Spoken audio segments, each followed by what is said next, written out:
السلام علیکم قدرمنو، نن مې د یو بهترین بیان راوړی دی. هلاک کوونکي ګناهونه کوم یو دي او انسان ولې هلاک کیږي. ډېر قیمتي بیان دی، راځي چې ټول یې ووایو. یو حدیث ته امام احمد بن حنبل رحمه الله راوړی او پای کې رسول صلی الله علیه وسلم ایاکم ومحقرات الذنوب، وایي ځان ساتئ د هغه ګناهونو نه چې خلک ورته په سپک نظر ګوري. ولي؟ فإنهن يجتمعن على الرجل حتى يهلكنه. دا ګناهونه را جمع شي سړی تباه وکړي.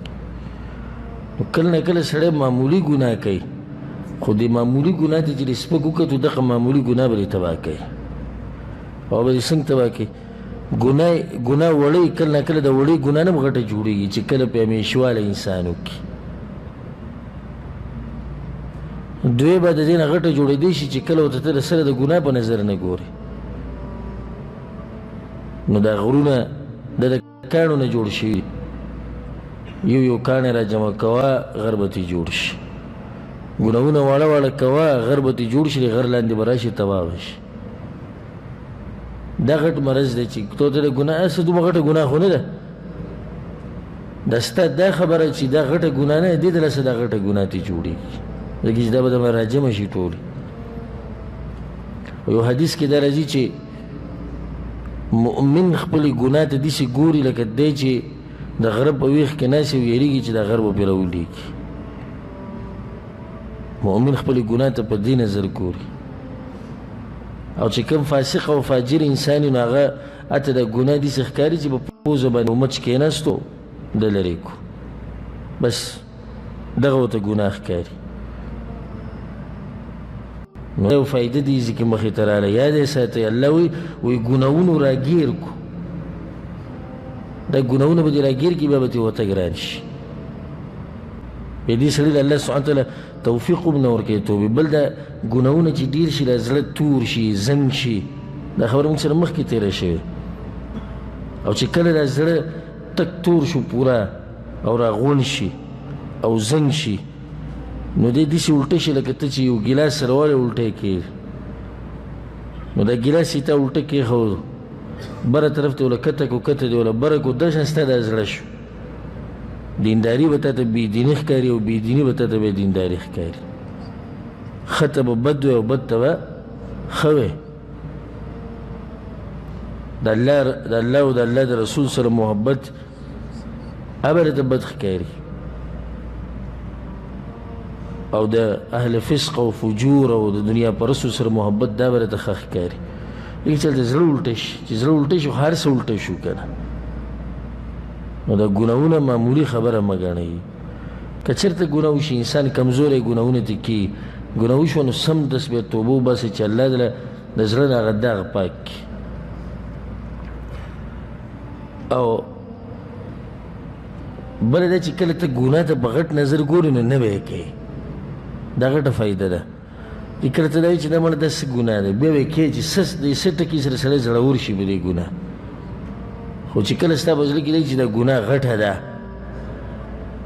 نو بیا به د ګناه ته نه کوې. ځکه دا یو ناشنا خبره یاده ساتئ، مشهوره خبره دا ده، وایي دې ته مه ګوره چې دا ګناه وړه ده او که غټه ده، خو دې ته وګوره د څومره غټ رب نافرماني کوي. دا پرېږده ګناه غټه ده که وړه ده، خو دې ته وګوره څومره لوی رب تا ته ویلي دا کار مه کوه ته یې کوې، او څومره لوی رب تا ته ویلي دا کار وکړه ته یې نه کوې. دې خبرې ته سوچ پکار دی. الله سبحانه وتعالی موږ د ګناهونو نه ساتي. دا سړی ګناهونو راګیر کړی و، ګناهونو راګیر کړو، په هغه ګناهونو کې څه شو؟ مړ شو. او دا سړی چې کوم د ګناهونو سره عادت شي او ګناهونه یې راګیر کړي، د آخره خاتمه په دې ګناهونو باندې کېږي، ځکه چې د هغې سره عادت شوی، هغې راګیر کړی د هر طرف. نو داسې کسان دي چې په زنکدن کې د کفر او د شرک خبرې کوي. داسې کسانو واقعات تیر شوي دي او تیریږي چې هغوی د زنکدن په ټیم کې د ګناه کولو ارمان کوي، خو ځکه چې د ګناهونو د هر طرف راګیر کړی. نو دغه ټیم کې د ګناهونو دا سړی کلمې ته هم پرې نه ښه، د ګناهونو ګوډې غټ زور یې چې معمولي خبره نه. کله نه کله به ستا په زړه کې ګوره ښه په خیر دی چې زه به دا پلانې عبادت کوم، خو به یې نه کړي، د ګناهونو راټینګ کړی، اراده دې وکړه چې کوم، خو هلته شیطان او ګناهونه په تا دومره زورور شوي دي چې ته هغه عبادت ته پرې نښودې. څه نه څه بانه دې په زړه کې راغله او هغه عبادت دې څه کو پرېږدې. خو مثال منزله ځمه، زه بیا به وکړي، کور کې به وکړي، پلاني سره به جمع یو ځای وکړي، پلاني سره هغه عبادت به د باندې پاتې کړي. د ګناهونو اثرات دي. درس له ځمه، اراده دې کړې وه چې درس له به ځم، قرآن به اورم، تفسیر به اورم، سبا به لاړ شي، نن وده شه، نن طبیعت تیم ټیک نه دی، دا درس ورته بیا م اورېدی شي، دا خو په انټرنیټ ومي او دا خو پلاني ځای کې مي او پلاني ځای کې مي، هسې دومره اهم خو نه دی، یو پر موږ رېدلی، دا خو زه ځان له تفسیر هم اخیستی شم کتاب، د هغې نه به یې ویم، او داسې خبرې به دې ذهن ته راځي هغه درس به د باندې پاتې کړي. نن خو د باندې لږ زور پاتې کړو، ځکه چې اوله ورځ وه، سبا نه بیا اسان دي ستا پاتې کول، بیا به درته معمولي یو خبر راواچي پاتې به شي، بیا به یو وخت داسې راشي چې هېڅ ضرورت نشته چې تا پاتې کړي، ته په خپله هغه ګناه باندې دومره عادت شوی چې د خپل ځان نه یې کوې. نو د ګناهونو ډېر بد اثر یې ګورې چې معمولي خبر نه چې ما ګناه وکړو خبره ختمه شوه.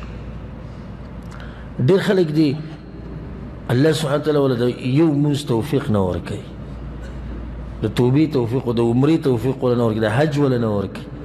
په دې ملک کې به یي دلته به قسمه قسم مزدوریانې کوي، ښه پیسې لګوي د اقامې لپاره، ویزې لپاره، عمرې له نشي تللی، اراده مو کي ځمه خو نشي تللی.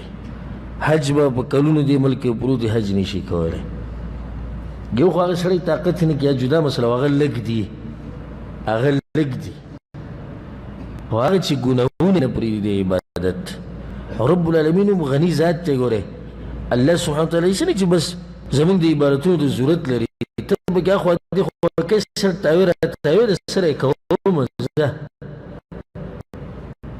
دا خو د الله دین دی، څوک یې د سینې سره لګوي د دین د سینې سره ولګوي، چې څوک یې د خپلې سینې نه لرې کوي د دین به ولم د کور کې اخوا به غوزار کړي. دین چا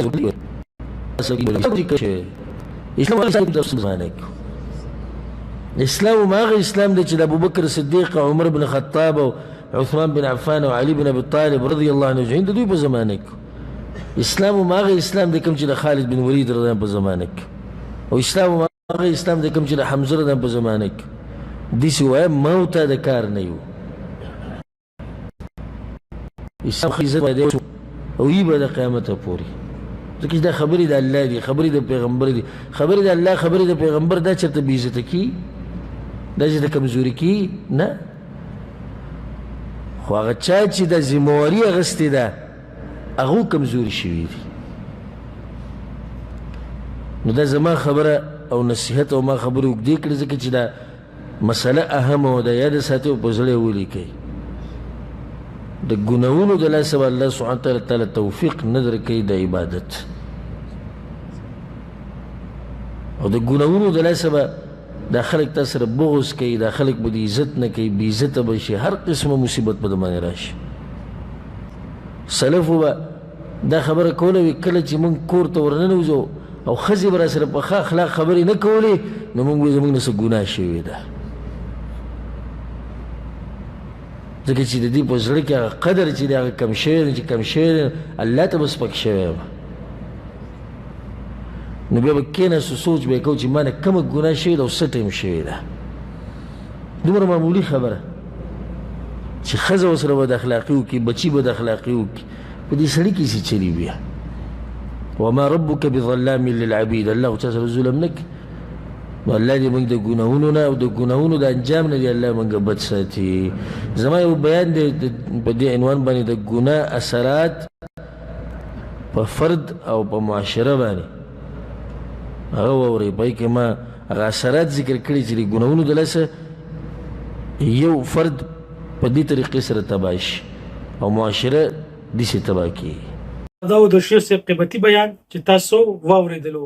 دغه شان قیمتي بیاناتو لپاره تاسو زموږ سره اوسئ.